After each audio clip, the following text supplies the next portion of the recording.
पहले मैं आपको ये बता दूं कि जो क्रिप्टो करेंसी है वो पाकिस्तान में बैन है। 2008 में ये इन्वेंशन हो चुकी हुई थी। 2009 3 जनवरी को ये प्रॉपर मार्केट में लॉन्च हुई डिजिटल करेंसी। बताऊं कि जब से ये लॉन्च हुआ बीटीसी, पहला कॉइन बीटीसी हुआ ना इसका, ये जब से मार्केट में आया तब से लेके अब तक इस नाम के अकाउंट में 450 करोड़ के बिटकॉइन वैसे के वैसे ही पड़े हैं। पर जो ब्लॉकचेन है वो एक बहुत सॉलिड, आप इसको कह लें कि जैसे आपका बैंक होता है ना, ये वैसे ब्लॉकचेन एज अ बैंक काम कर रहा है बिटकॉइन के एवज में।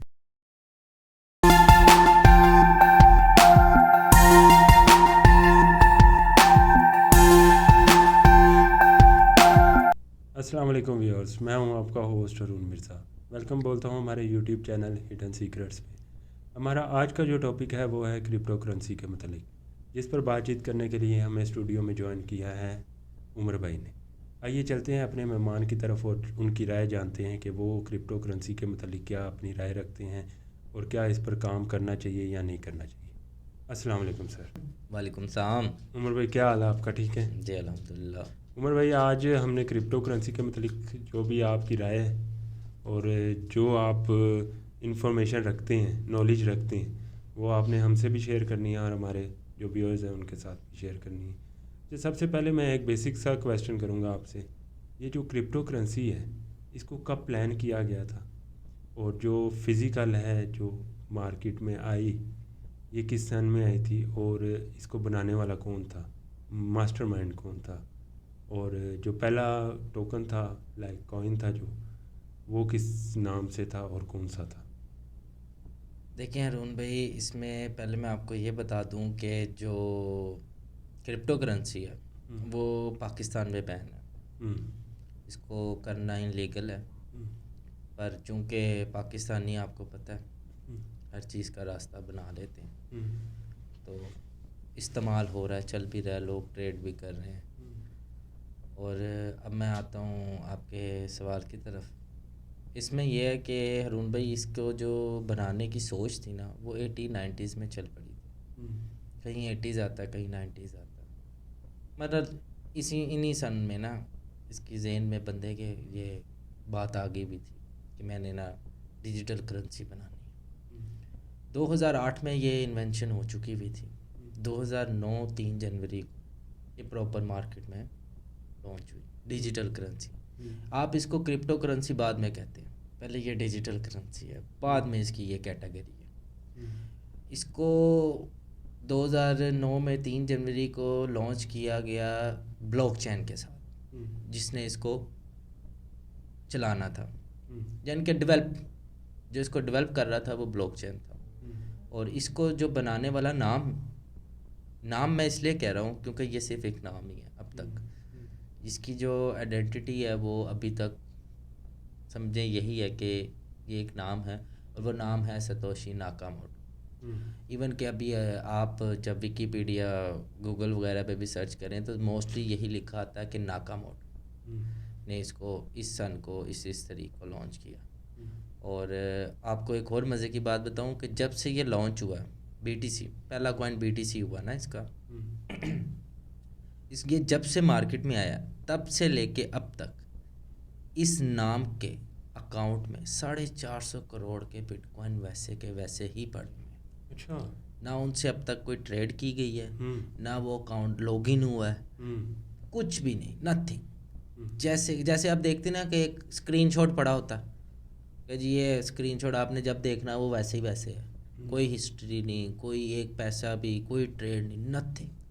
ये बंदा जब से इसने इसको लॉन्च किया ना तब से लेके अब तक ये है ही नहीं। और आप इसको बंदा कह लें, तंजीम कह लें, 10 बंदे कह लें, कम्युनिटी कह लें, जो मर्ज़ी कह सकते हैं, मेरे हिसाब से ये सिर्फ एक नाम ही है अब तक। आगे पता नहीं कि कोई इसको अडॉप्ट कर ले ना करे, या कोई सामने आए या ना आए। वैसे 2021 में सुना था कि अडॉप्ट किया किसी ने लीगली आके, पर वो फिर वो रूमर्स टाइप ही बात थी। पर प्रॉपर अगर आप इसको कह सकें कि इसका कोई बानी आप सोचें या जेन में आए आपके, तो वो सिर्फ आपने यही जेन में रखना है कि नाकामोटो सिर्फ ये एक नाम है जो अब तक इसको चला रहा है, पर जो ब्लॉकचेन है वो एक बहुत सॉलिड, आप इसको कह लें कि जैसे आपका बैंक होता है ना, ये वैसे ब्लॉकचेन एज अ बैंक काम कर रहा है बिटकॉइन के लिए। अच्छा, आपने जिक्र किया डिजिटल करेंसी का। जी जी, इसके बारे में बताएं कि डिजिटल करेंसी बेसिकली क्या है। देखें, एक होती है फिज़िकल करेंसी, ठीक है। फिज़िकल करेंसी तो हम जद्दी पुश्ती देखते आ रहे हैं ना, कि जी हमारी जेब में 1,000 रुपये का नोट पड़ा हुआ है, वो फिज़िकल नोट है, वो होगी फिज़िकल करेंसी, ठीक हो। एक होगी डिजिटल करेंसी जो नज़र नहीं आती पर आपके अकाउंट्स में शो हो रही होती है, आपका जो जैसे बैंक में आप देखते हैं बाज़ का ऐसे होता है ना कि आपके पास फिज़िकल करेंसी नहीं होती पर डिजिटल आपको पता है आपके बैंक में पड़ी हुई है, वो नंबरिंग में आपकी ऐप में शो हो रही होती है, वो that is called digital currency. और इसमें मैं आपको बताता चलूँ कि इसको लाने का भी बड़ा मकसद था जी। इसको लाने का जो मकसद था ना, वो ये था कि जो बैंक है ना, बैंक उनसे बिल्कुल कट हो जाएगा। जैसे कि एक चीज़ है सेंट्रलाइज्ड और एक चीज़ है डिसेंट्रलाइज्ड। जो सेंट्रलाइज्ड चीज़ है ना, वो उसका जितना भी डाटा है, जितनी भी इंफॉर्मेशन है, आपकी हो किसी की भी हो, वो गवर्नमेंट के पास है, ठीक है। इवन के आप यहाँ से अंदाज़ा लगा लें कि अगर सपोज करें कि गवर्नमेंट ने कल 5,000 का नोट बंद कर दिया, या गवर्नमेंट ने एक डेड लिमिट दे दी है कि जी इस तरीक को हम नोट बंद कर देंगे, तो जिसके पास पैसे पड़े हैं वो तो बेचारा यही सोचते दिन गुजार देगा कि हुण गवर्नमेंट नूं विखाणे किवें ने, कित्थों आए ने, किवें आए ने, समझ रहे हैं आप। आज भी हमारे मुल्क में तकरीबन, आप कंफर्म तो नहीं हूँ मैं, कोई आइडिया लगा लें, कोई मेरे ख्याल से 50 तो नहीं 45% 40% लोग ना वो नहीं है, मतलब टैक्स वगैरह नहीं भरते हैं, वो FBR के रिकॉर्ड में है ही नहीं है, ऐसे ही है ना। तो अब ऐसे किसी बंदे को पता चल जाएगा जी नोट बंद हो रहा है, उसको तो धंधल पड़ गए, वो तो सोचेगा उन पहले दसा किवें आए, कितने ने, किवें आए ने। अब ज़रूरी नहीं है कि उसके पास 2 नंबर पैसा ही है।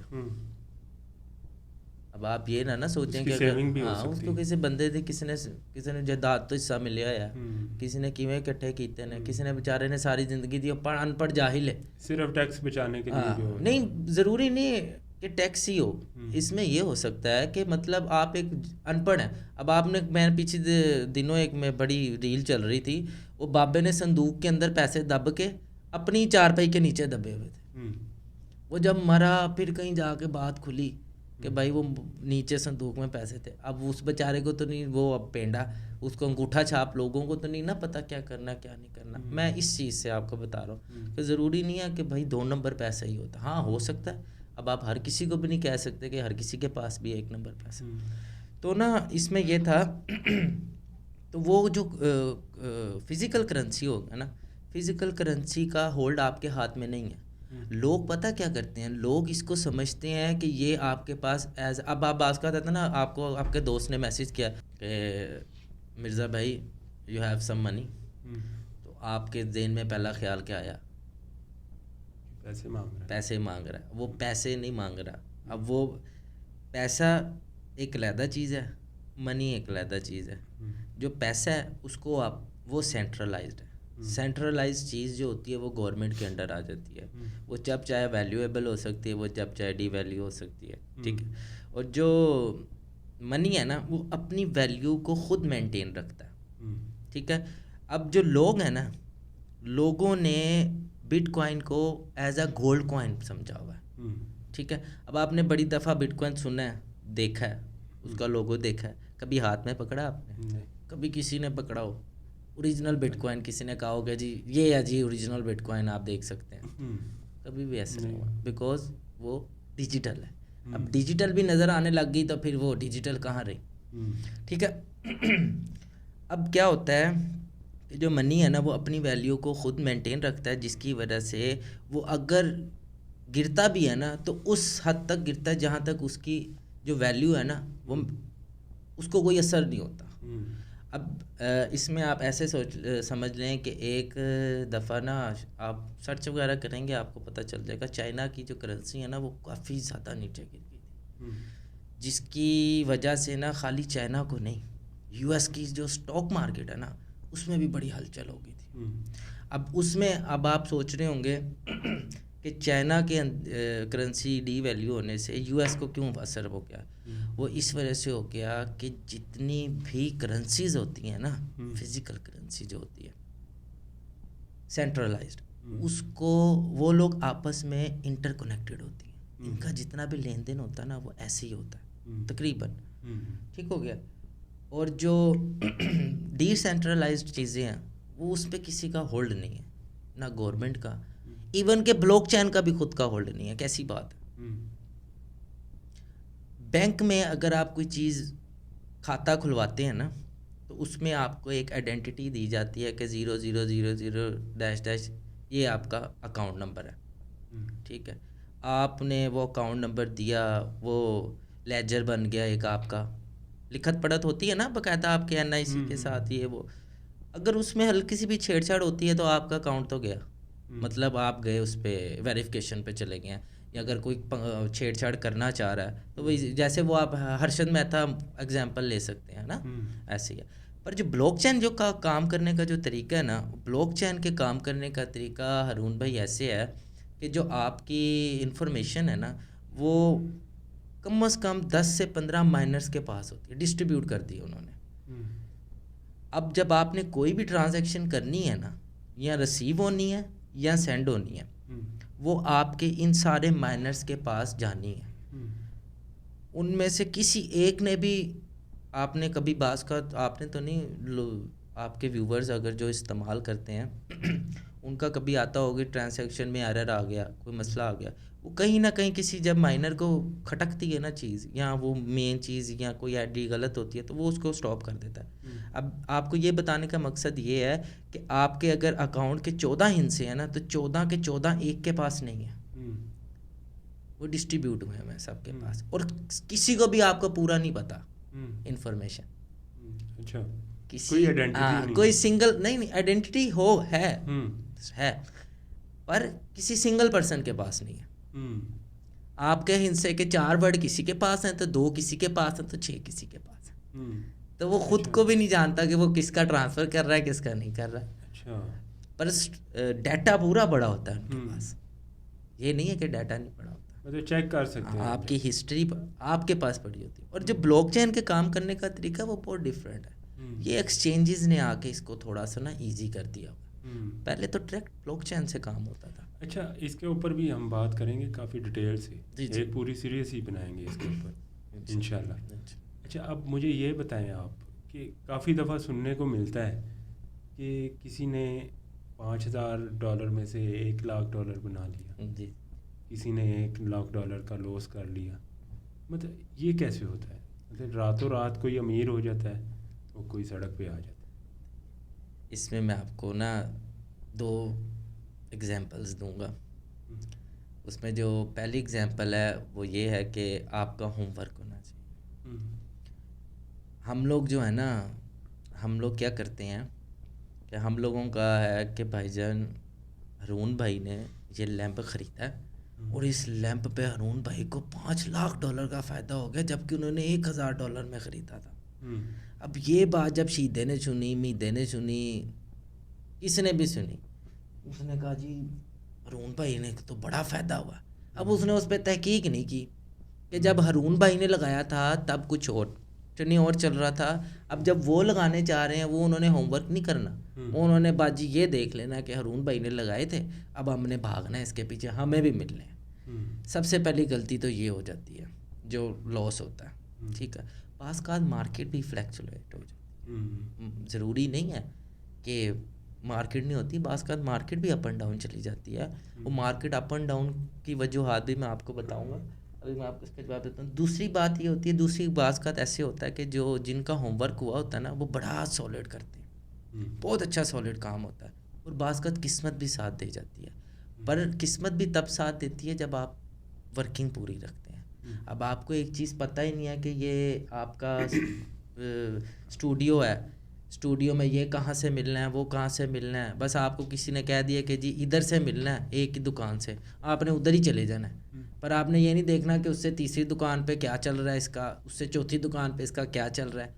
ये सिस्टम है साहब। तो लोग होमवर्क नहीं करते, गली बाती ने ਇੱਥੇ ਲਾਏ ਉੱਥੇ ਟੁਰ ਪਏ, ਉੱਥੇ ਲਾਏ ਉੱਥੇ ਟੁਰ ਪਏ, ਤੇ ਉਹ ਨੁਕਸਾਨ ਚੁੱਕਦੇ। अच्छा, ये रोबोटिक सिस्टम तो नहीं है ना इनका? नहीं मुझे लगता है रोबोटिक नहीं रोबोटिक सिस्टम नहीं है ये, एक समझ लें as a freelancing type काम है। अच्छा, इसमें रिपोर्टिक टाइप है नहीं, पर लोग बना लेते हैं। अब मैं वही जो आपको बता रहा था ना, मार्केट फ्लैक्चुएट होने का क्या होता है। अब सपोज आपके पास 10,000 BTC पड़ा हुआ, तो मैं कम बता रहा हूँ, लोग तो बिलियनर हैं भाई। अच्छा, आपके पास पड़े हुए हैं मेरे पास हैं आधा बिटकॉइन। अब मैंने जब इन्वेस्टमेंट की है तब बिटकॉइन का रेट $10,000 सपोज, अभी तो आपको पता है कहाँ पे जा रहा है। अब आपको क्या हुआ है कि आपके पास 10,000 बिटकॉइन है और आपने एक साथ ही 10 का 10 फेंक दिया। डिमांड कम है, आपने 10,000 फेंक दिए, डिमांड 6,000 की है, तो वो ऑटोमेटिकली डीवैल्यू, थोड़ा सी मार्केट नीचे की तरफ आना चाहिए। डिमांड कम है, बिकने ज़्यादा आया हुआ है। भास्कर साहब ने देखा ना, ऐसे ही होता लाइक मार्केट। ठीक है, अब आपके पास 1,00,000 BTC है, समझे आपके पास 10 लाख BTC है और ख़रीदने वाला 20 लाख है, आप निकाल ही नहीं रहे, छोटे छोटे निकाल ही जा रहे हैं।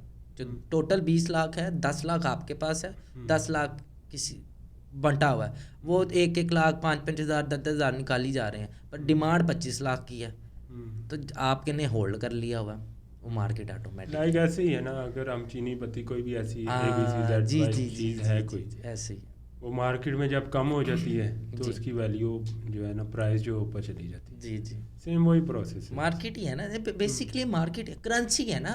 आप स्टॉक एक्सचेंज में भी काम करते हैं, वो क्या है।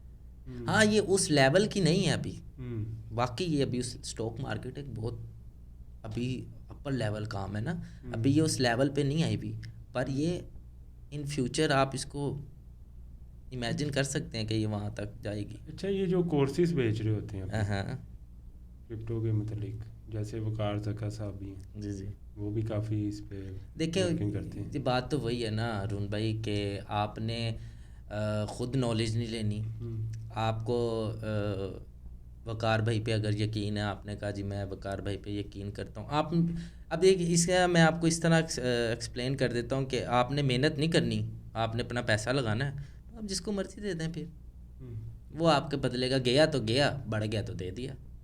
अब आप उसका गिरेबान तो नहीं पकड़ेंगे जाके, वो कहेगा मार्केट डिग पई है, मेरा मैं अल्लाह तौबा नौज़ बिल्ला कोई वली तो है नहीं कि मैं जो प्रेडिक्शन करती हूँ पक्की होनी है ना। नुकसान तो हर कारोबार में हो जाता है, पर हम लोग वर्किंग नहीं करते, हम लोग आलसी हैं।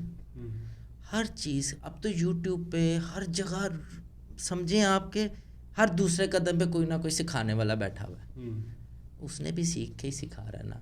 हम लोग एफर्ट नहीं करते, मेहनत नहीं करते, इसके पीछे लग गए उसके पीछे लग के।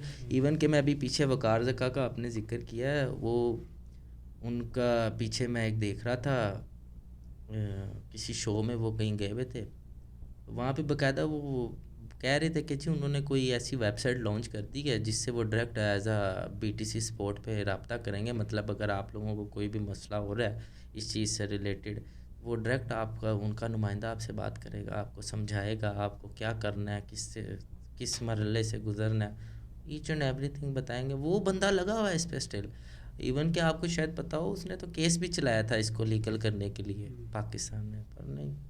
अच्छा, एक चीज़ अब जो लास्ट अभी हम फ़िलहाल डिस्कस करेंगे, उसके बाद इसको मज़ीद हम जो आगे जो हम शो करेंगे ना, जी मैं डिटेल से बात करेंगे इसके बारे में। हम चाह रहे हैं कि अभी फ़िलहाल जो मेन क्वेश्चंस हैं ना, वो थोड़े से डिस्कस कर लें, फिर एक सीरीज़ पूरी कर लेंगे इस पर। जी, हलाल और हराम का बहुत कॉन्सेप्ट है इसमें, काफ़ी चीज़ ये चर्चा में भी रहता है। हाँ जी बिल्कुल ऐसा ही है। हम मुसलमान होने के नाते तो हमने हर चीज़ देखनी है, ये मेरा तो ये अकीदा है भाई कि एज अ मुस्लिम हमें ये चीज़ देखनी चाहिए कि ये चीज़ हलाल है या हराम है। तो मैं आपको बताता चलूँ कि मैं जो फॉलो हमारे नबी पाक के बाद जो अभी दुनियावी तरीके से जिसको फॉलो कर रहा हूँ ना, वो हैं इंजीनियर मिर्ज़ा साहब। देखें ज़रूरी नहीं है हर कोई किसी एक को ही फॉलो करता हो, जिसको जो ठीक लगता है वो उसको फॉलो करता है। तो उनके मुताबिक digital currency as a currency आप इसको इस्तेमाल कर सकते हैं, यानी कि इस पर इन्वेस्टमेंट कर सकते हैं। तो मेरी नज़र तो यही है, बाकी जिसका जो कीदा वो अल्लाह बेहतर जानता है। ठीक है, thank you very much Umar भाई, आपने टाइम दिया हमें अपना। बहुत शुक्रिया। आगे भी आपसे बातचीत अब पूरी एक डिटेल में होगी। जी जी, ज़रूर ज़रूर। ठीक है। मेरे पास जो नॉलेज है या जो मेरे पास है वो आप लोग खुद भी ले सकते हैं, पर मैंने आपको वही बताया ना, हम लोग आलसी हैं, हम लोग खुद एफर्ट नहीं कर सकते। या इनके सामने 10 रुपये की दही फाड़ के लिया दे, विच 2 रुपये तू रख ले, ये वो सिस्टम है। शुक्रिया बहुत बहुत, थैंक यू भाई। उम्मीद करता हूँ हमारी ऑडियंस को हमारा आज का पॉडकास्ट पसंद आया होगा। ऐसे मज़ीद प्रोग्राम लेकर हम आपकी खिदमत में हाज़िर होते रहेंगे। आपकी सपोर्ट, सब्सक्राइब और लाइक्स की हमें हमेशा ज़रूरत रहेगी, तो keep support us. Thank you very much. अल्लाह हाफिज़।